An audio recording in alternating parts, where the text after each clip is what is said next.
ಅನ್ನ ಆರೋಗ್ಯ ಶಿಕ್ಷಣ ಸಂತರಾಗಿದ್ದ ತ್ರಿವಿಧ ದಾಸೋಹಿಯಾಗಿದ್ದ ಬಾಲಗಂಗಾಧರನಾಥ ಸ್ವಾಮೀಜಿಯವರ 81ನೇ ಜನ್ಮದಿನಾಚರಣೆಯನ್ನು ಅದ್ದೂರಿಯಾಗಿ ಆಚರಿಸಲಾಗ್ತಾ ಇದೆ. ಮಂಡ್ಯದ ನಾಗಮಂಗಲದಲ್ಲಿರುವ ಆದಿಚುಂಚನಗಿರಿ ಮಠದಲ್ಲಿ ವಿಶೇಷ ಕಾರ್ಯಕ್ರಮ ನಡೀತಾ ಇದ್ದು ಯುಗ ಯೋಗಿಗೆ ನಮನ ಸಲ್ಲಿಸಲಾಗ್ತಾ ಇದೆ. ಆದಿಚುಂಚನಗಿರಿ ಮಹಾಸಂಸ್ಥಾನದ ಪೀಠಾಧ್ಯಕ್ಷರಾದ ಶ್ರೀಯುತ ನಿರ್ಮಲಾನಂದನಾಥ ಸ್ವಾಮೀಜಿಗಳ ಸಾರಥ್ಯದಲ್ಲಿ ಬಾಲಗಂಗಾಧರನಾಥ ಶ್ರೀಗಳ ಸ್ಮರಣೆ ಮಾಡಲಾಗ್ತಾ ಇದೆ. ಈ ಕಾರ್ಯಕ್ರಮದಲ್ಲಿ ಬಿಜಿಎಸ್ ಸಮೂಹ ಸಂಸ್ಥೆಗಳ ವ್ಯವಸ್ಥಾಪಕ ನಿರ್ದೇಶಕರಾದ ಡಾಕ್ಟರ್ ಶ್ರೀ ಪ್ರಕಾಶನಾಥ ಸ್ವಾಮೀಜಿ ಕೂಡ ಭಾಗಿಯಾಗಿದ್ದಾರೆ. ಆದಿಚುಂಚನಗಿರಿ ಮಠದ 71ನೇ ಪೀಠಾಧಿಪತಿಯಾಗಿ ಕ್ಷೇತ್ರದ ಪ್ರವರ್ಧಮಾನಕ್ಕೆ ಕಟಿಬದ್ಧರಾಗಿ ಜಗದ್ಗುರುವಾಗಿ ಗದ್ದುಗೆ ಏರಿದ ಕ್ಷಣದಿಂದ ಕೊನೆಯ ಕ್ಷಣದವರೆಗೂ ತಮ್ಮ ಇಡೀ ಬದುಕನ್ನೇ ಅದರ ಅಭಿವೃದ್ಧಿಗಾಗಿ ಮೀಸಲಿಟ್ಟಿದ್ರು.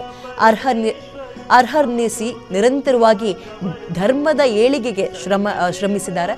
ತಮ್ಮ ಬಾಳನ್ನೇ ಚಂದನದಂತೆ ತೆಗೆದ ಮಹಾಮಹಿಮರು ಬಾಲಗಂಗಾಧರನಾಥ ಸ್ವಾಮೀಜಿಗಳು. ಹಳ್ಳಿಗರ ಉದ್ಧಾರ ಆಗಬೇಕಾದ್ರೆ ನಮ್ಮ ಗ್ರಾಮೀಣ ಮಹಾಜನತೆ ಮೊದಲು ಅಕ್ಷರಸ್ಥರಾಗಬೇಕು ಅಂತ ಸಂಕಲ್ಪ ತೊಟ್ಟಿದ್ರು. ಅದಕ್ಕಾಗಿ ದೀನ ದಲಿತರು ಮತ್ತು ಹಿಂದುಳಿದ ವರ್ಗದ ಬಡವರಿಗಾಗಿ ವಸತಿ ನಿಲಯಗಳನ್ನು, ಶಾಲೆಗಳನ್ನು, ಮಹಾವಿದ್ಯಾಲಯಗಳನ್ನು, ಶೈಕ್ಷಣಿಕ ಸಂಸ್ಥೆಗಳನ್ನು ತೆರೆದರು.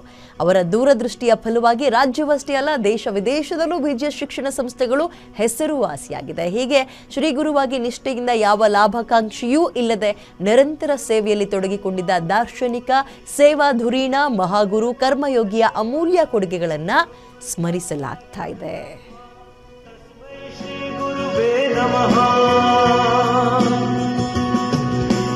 परम पिता परमेश्वर, हे परम पिता परमेश्वर, हम सबको ज्ञान का वर दो.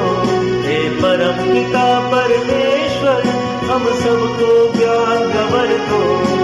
सत्य प्रेम अनुशासन से, सत्य प्रेम अनुशासन से जीवन पथ को सरल कर दो, जीवन पथ को सरल कर दो.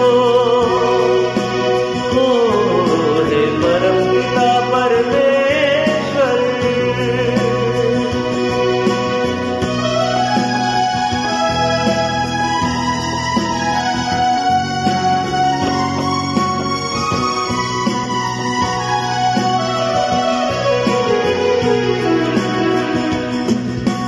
बुद्धि विवेक और साहस से हर कार्य को कर पाए. बुद्धि विवेक और साहस से हर कार्य को कर पाए.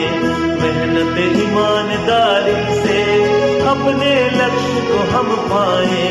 बुद्धि विवेक और साहस से हर कार्य को कर पाए.